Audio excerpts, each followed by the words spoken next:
ప్రపంచంలో బాగా శ్రమించేవారు, అత్యంత నమ్మదగిన వ్యక్తులు అంటే టక్కున చెప్పే పేరు భారతీయులనే. దేశం ఏదైనా, ప్రాంతం ఏదైనా భారతీయులున్న చోట అభివృద్ధి పరుగులు పెడుతుంది. చాలా దేశాలు తమ కంపెనీల్లో ఇండియన్స్ ని ఏరికోరి పెట్టుకుంటూ ఉంటాయి. కానీ ఇదంతా గతం. ఇప్పుడు భారతీయులంటే ఎవరికీ గిట్టడం లేదు. కారణం, ఆయా దేశాల్లోని స్థానికులకు మనవాళ్లు ఉద్యోగాలు దొరకకుండా చేస్తున్నారట. అన్ని చోట్ల భారతీయులే ఉన్నత స్థానాల్లో ఉంటున్నారనే ద్వేషం మన మీద పెరిగిపోతోంది. అందుకే ఇండియన్స్ ని తమ దేశాలు రాకుండా వీసా నిబంధనల్లో కఠిన మార్పులు చేస్తున్నాయి ఆయా దేశాలు. అమెరికాలో ట్రంప్ ప్రచారంతో మొదలైన ఈ ధోరణి రోజురోజుకి పెరిగిపోతోంది. అమెరికా, బ్రిటన్లు ఇప్పటికే వీసా నిబంధనలను కఠినతరం చేస్తుండగా ఆస్ట్రేలియా కూడా ఇదే బాటలో నడుస్తూ తాత్కాలిక ఉద్యోగ వీసా విధానంపై కొరడా జలిపించింది.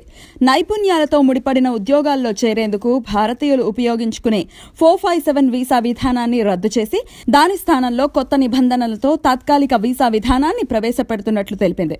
స్థానికంగా వనరులు ఉన్నప్పటికీ తక్కువ వేతనం ఇచ్చి పని చేయించుకోవచ్చనే ఉద్దేశంతో విదేశీయుల్ని దీని కింద ఆస్ట్రేలియాకి తెస్తున్నారని ఆ దేశ ప్రధాని మాల్కమ్ టర్న్బుల్ అన్నారు. 457 వీసా కింద ఆస్ట్రేలియాలో ఉద్యోగాలు చేస్తున్న వారిలో అత్యధికులు భారతీయులే. ఈ నిర్ణయం కారణంగా కొత్తగా ఆ దేశానికి వెళ్లాలనుకుంటున్న భారతీయులు తీవ్ర గడ్డు పరిస్థితులు ఎదుర్కోక తప్పదు. ఇక మన దేశంపై అక్కసు వెళ్లగక్కుతున్న మరో దేశం బ్రిటన్ సంగతి చూస్తే ఆ దేశం 2016 జనవరి నుంచి భారతీయ ఐటీ కంపెనీలకు వీసాల జారీని నామమాత్రం చేసింది. బ్రిటన్ కి వచ్చే ఉద్యోగికి కనిష్ట వేతన పరిమితిని 30,000 పౌండ్లకి పెంచింది.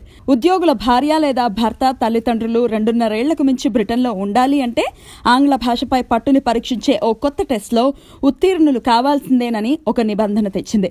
ప్రస్తుతానికి ఈ 3 దేశాలు వీసా నిబంధనలను కఠినతరం చేయగా వీటి బాటలో నడిచేందుకు సింగపూర్, మలేషియా, దుబాయ్, ఇతర గల్ఫ్ దేశాలు రెడీగా ఉన్నాయి. ఫలితంగా భారతీయుల విదేశీ కలలు చెదిరిపోతున్నాయి.